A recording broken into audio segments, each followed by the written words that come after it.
Hey, before we get into today's video, are you a new VTuber and you're looking for some help? Consider joining my Discord, where we have thousands of VTubers that are just like you, looking for help and seeking answers. The Discord has amazing and knowledgeable staff. Not only that, lots and lots of other VTubers that are willing to help you. So make sure you join the Discord. Links in the pinned comment and in the description down below. So now we're recording for YouTube while we're on YouTube. So hello YouTube, future students that are watching this recording. Maybe, I don't know yet. But subathons. How to do them and when. So subathons is a great way to get community interaction, or you to interact with your community. It's a great way to build some friendships, earn some revenue, and all that fun jazz. So we got to split this into two different sections. The first section we need to do is prep. Now, not a lot of people know about prep. Not a lot of people do prep. So depending on the length of your subathon, you should be getting yourself kind of like if you're going to do like some sort of fast, you kind of prepare yourself for a fast. So let's say, for an example, the subathon is going to be 8 hours. You need to get yourself prepped for that 8 hours. How are you going to do that? So if you normally stream for 2 hours at a time, what you should do is your streams, like say the subathon will be a week away.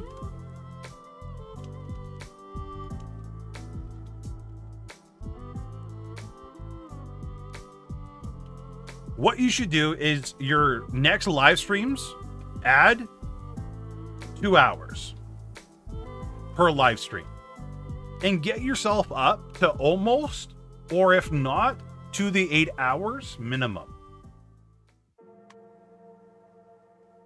That's a good way to prep yourself time-wise, because what I see a lot of people do is they normally stream for 2 hours at a time. They try to jump into an 8-hour subathon, and by hour 4, they're burnt out. They're already quitting, and they don't want to continue whatsoever. No worries, Christian. Have a good time doing your homework. So you got to really prep yourself. Another thing you guys got to do and consider is time limits.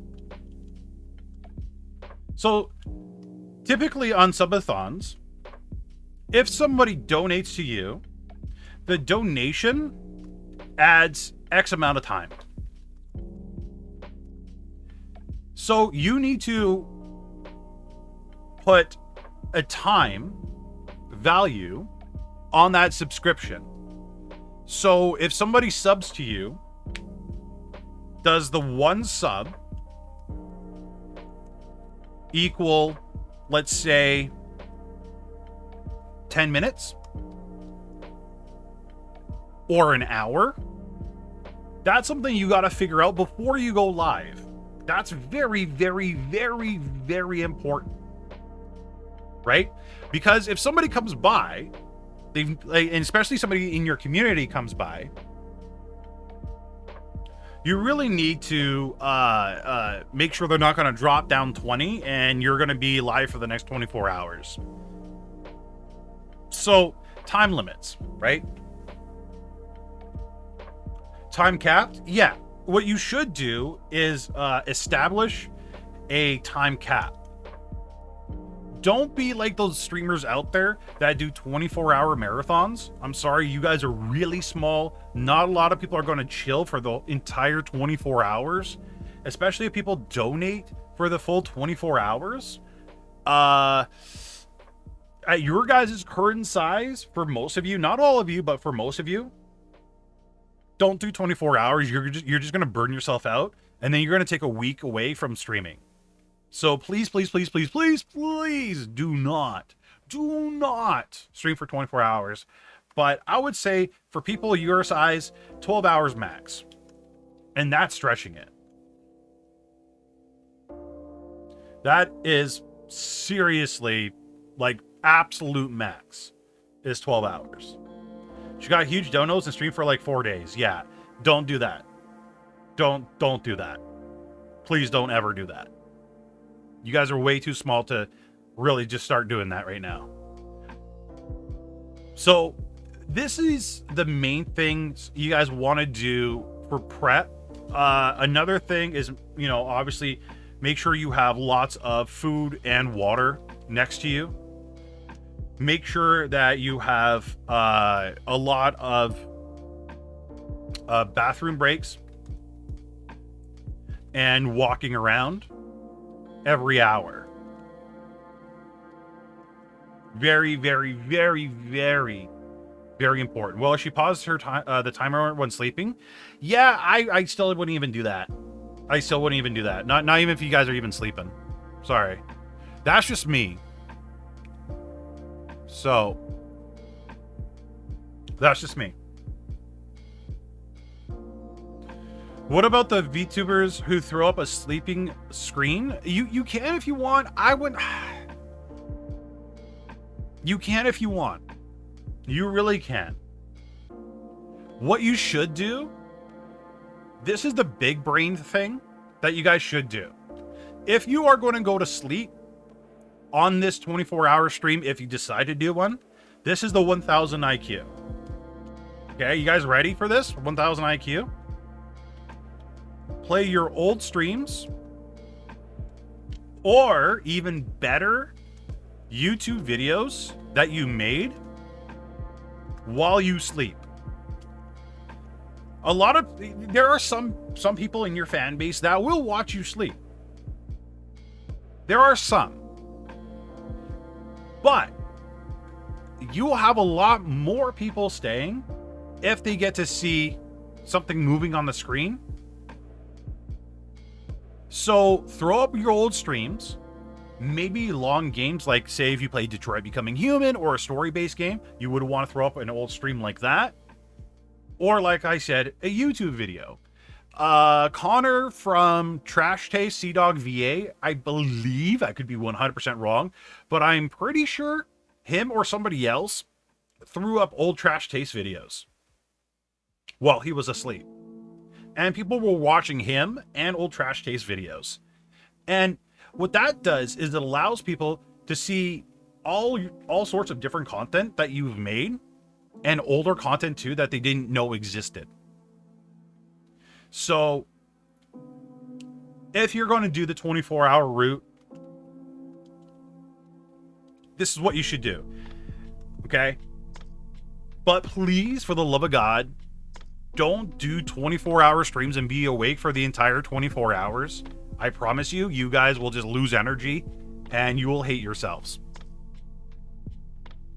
So this is the prep. This is what you're going to do to prep. And you know what? We are actually going to split this to three different things. Okay. When you are live, these are the things you should do when you guys are live.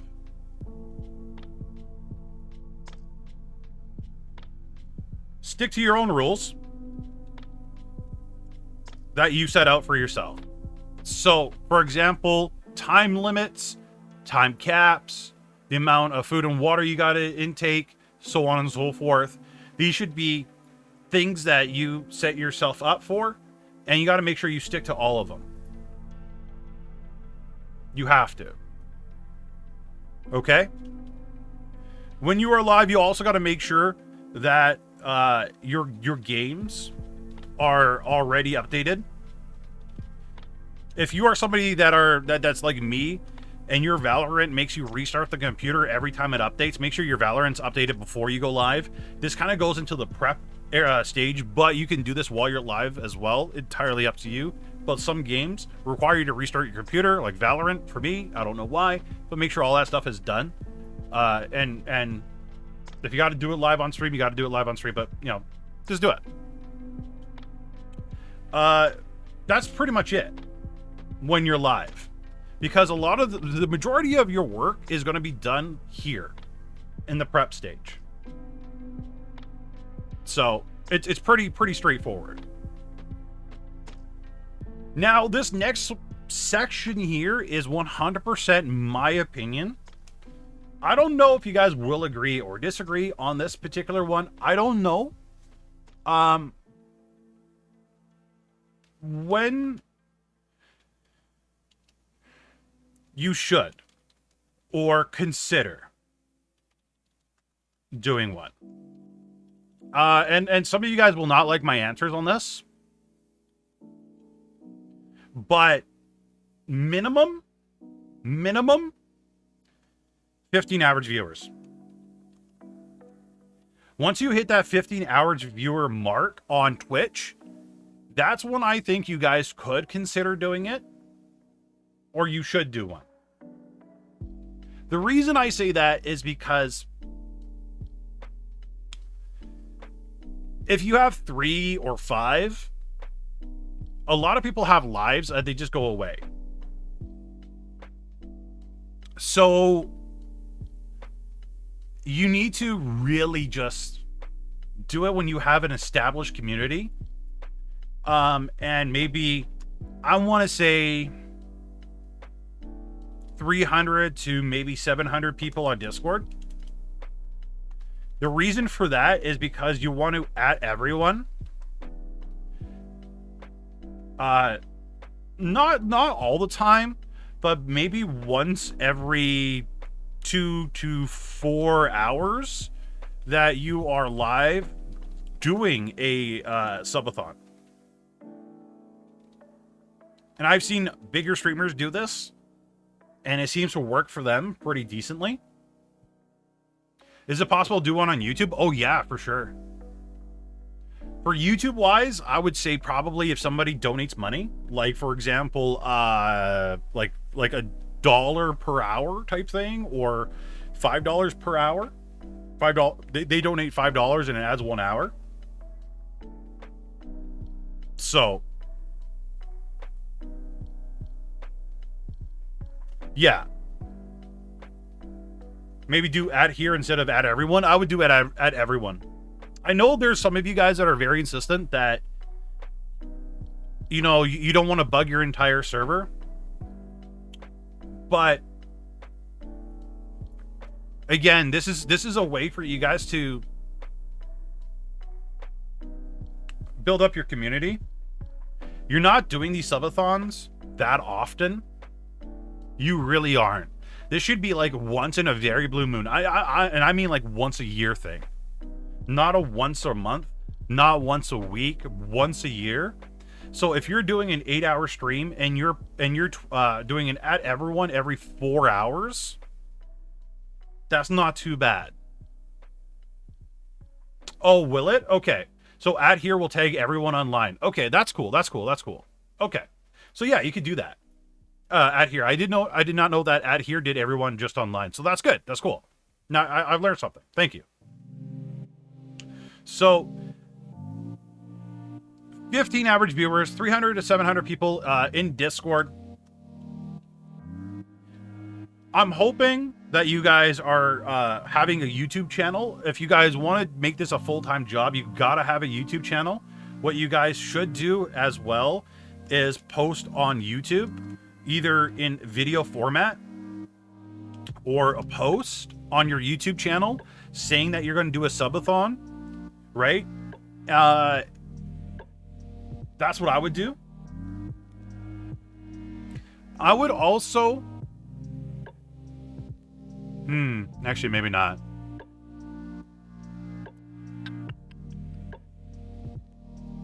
I'm going to stop myself on that one.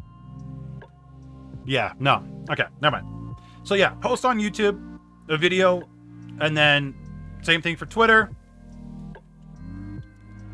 Basically, you guys want to let people know that you're doing a subathon.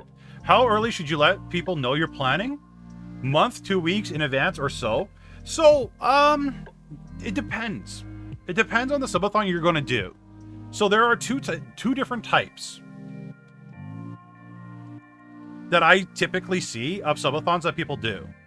So first type is for themselves to get more subs or followers or money. Type 2 is charity. So they'll do it for children's hospital or some sort of foundation. So if you're doing it for yourself, I'd say probably hype it up for a week to 2 weeks.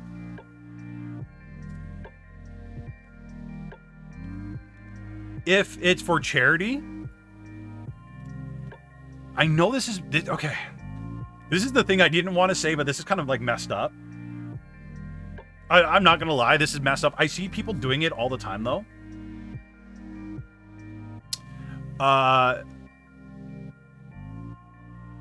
No, Clover, never do that. Never do that. Never. Oh my God, never do that. We'll get into that one in a minute. I'm so glad you said that, Clover. Never, ever, ever, ever, ever, ever, ever, ever, ever, ever, ever do that. And I'll explain why in a minute.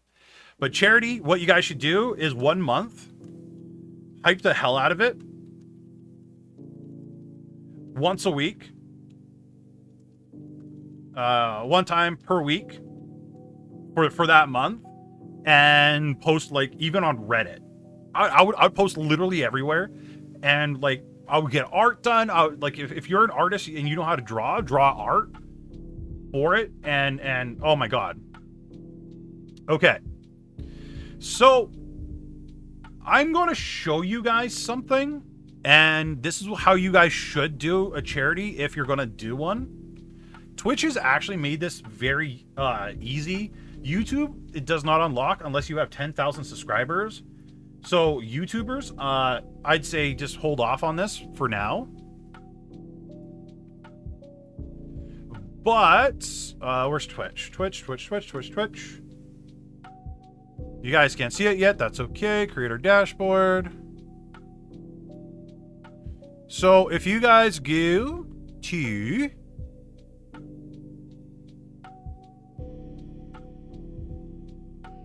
your Twitch page, they got a new thing here that says charity. And this adds right to your guys' profile. Any money that is raised, Twitch deals with it all. It never touches your fingers, never goes through you. You literally don't touch it, right? It's a 501c3 charity. Yeah, please. If you guys are going to set up a charity thing, do it this way. I promise you want to do it this way. Now, let's talk about why. If you do a donation, so say you get money from chat and you try to give it to charity, you will, and I know this from experience, get taxed a buttload.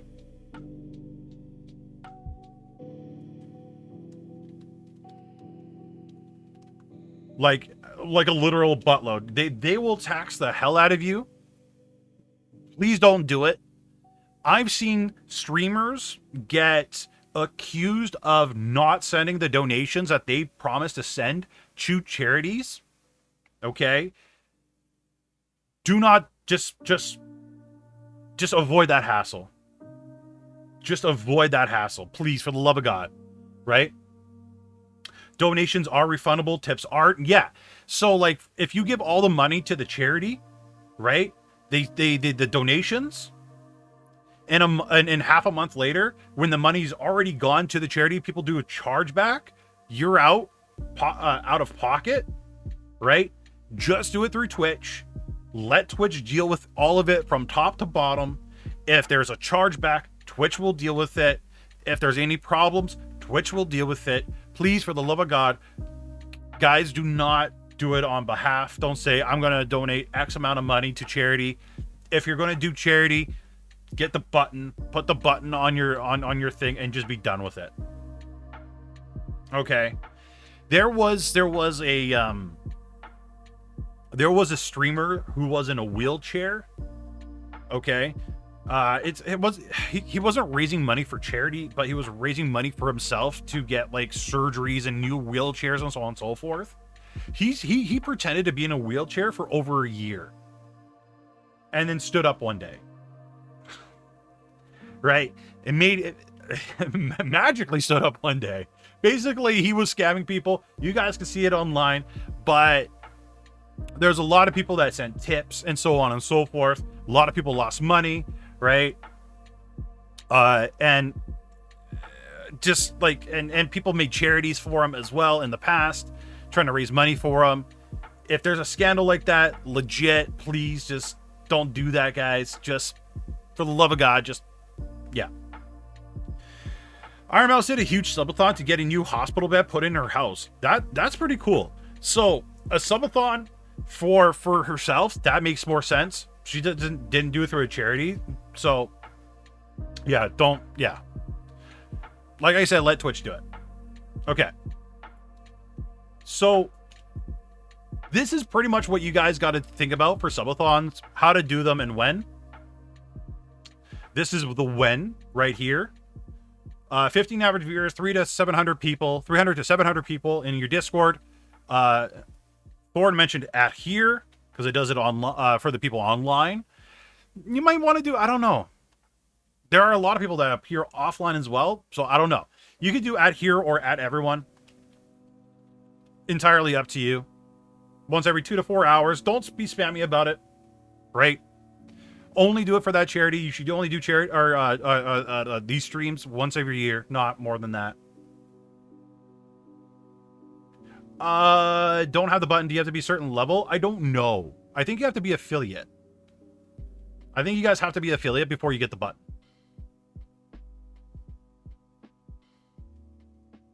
Hello, hero. Okay, I'm going to stop the recording.